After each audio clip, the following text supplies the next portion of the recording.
El presidente colombiano Gustavo Petro anuncia un plan de acción coordinado con el gobierno de Nicolás Maduro para desactivar la violencia en la frontera con Venezuela, que deja más de 80 muertos y 36.000 desplazados.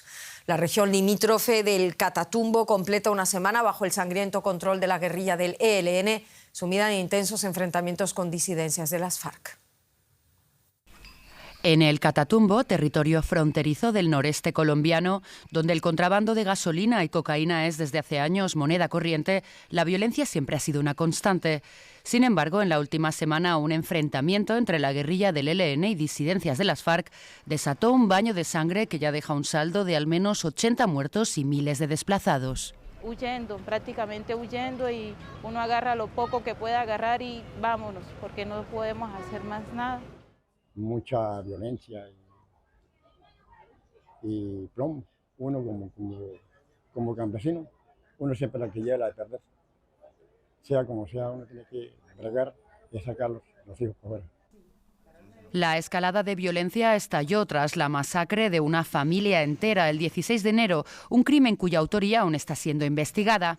Desde entonces no han cesado las ráfagas de fusil entre el ELN y los disidentes de las FARC, provocando la muerte de civiles, líderes sociales y firmantes del acuerdo.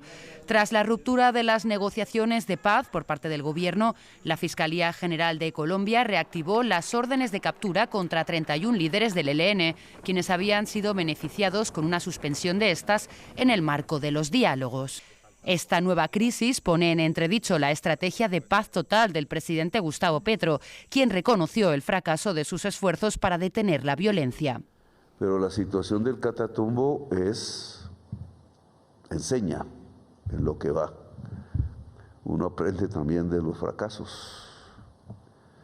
Y allí hay un fracaso de la nación. Este nuevo brote de violencia pone en evidencia las dificultades para implementar el proceso de paz en Colombia, pese al acuerdo alcanzado con las FARC en 2016.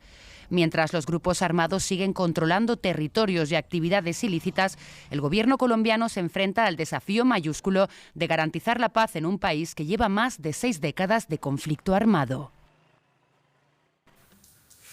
El impacto de los enfrentamientos, lo vemos en el Catatumbo, ha sido devastador para esas comunidades locales. La directora para las Américas de Human Rights Watch sostiene que la crisis del Catatumbo debería ser un toque de atención para el gobierno. Hablamos con nuestra compañera en Bogotá, Alexandra Correa. Alexandra, ¿a dónde se desplaza toda esa gente y qué medidas está tomando o debería tomar el gobierno para proteger más a los civiles en una región que hace frente a una crisis humanitaria también? Ana, un saludo desde Bogotá. Efectivamente, las personas afectadas en la zona del Catatumbo y que están siendo desplazadas suman ya unas 36.000, cifras que podrían ser superiores según el gobierno nacional, que ha estado atendiendo efectivamente la emergencia humanitaria en la zona, ubicando a las comunidades en pequeños grupos en diferentes, por ejemplo, coliseos deportivos, ubicándolos en zonas humanitarias con carpas, albergues, en donde están provisionando de comida a la población, pero miles de civiles aún continúan en estado de indefensión adentro de las montañas. Muchos firmantes de paz ex FARC 2016 que están temiendo por sus vidas, pues hay quienes aseguran que el ELN los busca con lista en mano con el fin de apoderarse del territorio que alguna vez dominara las FARC antes de dejar las armas.